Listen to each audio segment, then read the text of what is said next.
ख्वाहिश से नहीं गिरते फल झोली में, वक्त की शाह को हिलाना होगा। कुछ नहीं होगा अंधेरों को बुरा कहने से, अपने हिस्से का दिया खुद ही जलाना होगा।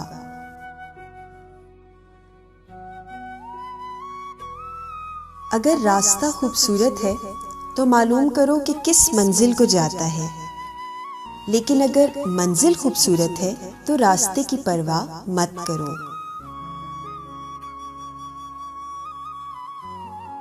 पूरी दुनिया में सिर्फ एक ही शख्स है जो आपकी जिंदगी बदल सकता है, और वो आप खुद हैं।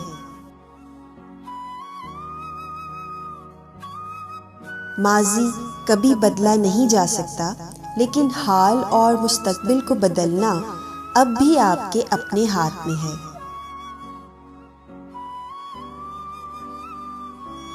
जिंदगी मुसलसल इम्तिहान का नाम है।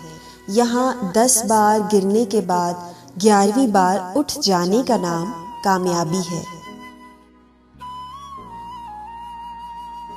इंसान को कोई चीज नहीं हरा सकती जब तक वो खुद हार न मान ले।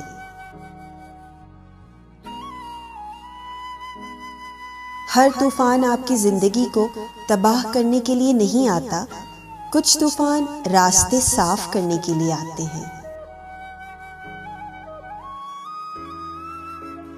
इंसान हमेशा तकलीफ में ही सीखता है, लेकिन खुशी में सीखे हुए सबक अक्सर भूल जाता है। कामयाब लोग अपने फैसलों से दुनिया बदल देते हैं, और कमजोर लोग दुनिया के डर से अपने फैसले बदल देते हैं। अगर इंसान सही रास्ते पर गामजन है तो मंजिल के हुसूल के लिए किसी जल्दबाजी की कोई ज़रूरत नहीं। बड़ी कामयाबियां बड़ी देर के बाद आती हैं। जब कभी मायूसी बढ़ने लगे तो अल्लाह की अता करदा नेमतों को ज़रूर याद कर लिया करो।